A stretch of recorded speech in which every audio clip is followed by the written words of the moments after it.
bizani serial kinolar nima bo'lyapti? Zo'r bo'lyapti ukam. Men siz topayotgan pullarni so'ramadim. Va shu yerda serial kinolarning ma'nosi nima bo'lyapti? Mana bularni ko'ring. Kecha kunduz 24 soat sizni qo'riqlab turardim. Hozir ham qo'riqlashingiz mumkin.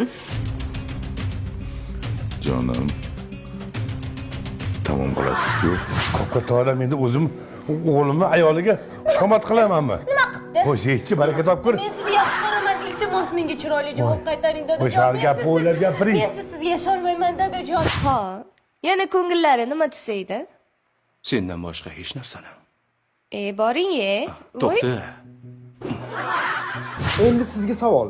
Nima sizningcha shu yaxshi serial yoki yaxshi kinomi? Yoki xuddi qivizi beldan pastki hazillarga o'rnashib qolgandek, bizning kino seriallarimiz ham shularga o'rnashib qoldimi? Ukam, biz hayotda bo'layotgan problemalarni olib chiqamiz. Akajon, kechirib qo'ying-u, hayot faqat shu muammolar bilan emas.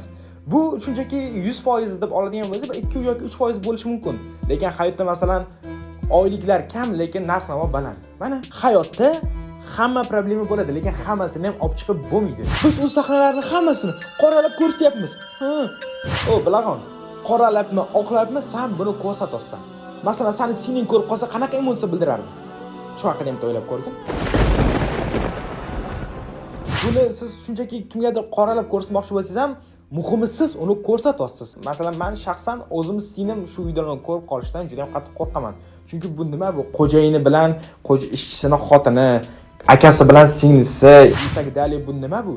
To'g'risini aytsam, men birinchi marta Instagramda bunday kichkina epizodini tarqatishibdi. O'shani bunday ko'rganimda, men o'zbeklar o'sha porno kino opti deb o'yladim. To'g'risi, shunday gap aytaman. Aytgancha, hayotda beldan pastki muammolardan boshqa yaxshi yeydigan muammo yo'q deb o'ylayotganlar uchun. Tez kunda meni yangi video seriallarim chiqadi. O'shanda o'zingiz uchun bilosanglar bo'ladi. Eslatib o'taman, bu aql o'rgatish emas. Shunchaki bu meni fikrim. Hammalarga rahmat. Sog' bo'linglar. Aman aka, gaplashayotganimiz uydagilar bilib qoldi, endi nima bo'ladi? Tushunmadim. Nima xotirlamaysan? Naborot biz o'zimiz yetishimiz kerak edi. Nima? Jinnimisiz?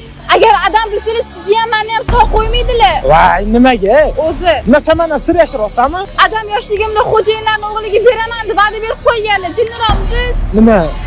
Sen uni sevmasang ham tegurasanmi? Aman aka, nega tushunmaysiz? Bu meni qo'limda emas. Yoshligimda adam meni hayotimni hal qilib qo'yganlar. Kim bilan sevishib yurishim, qayerda yurishim, kimga erga tegishim, hayotim meni qo'limda emas.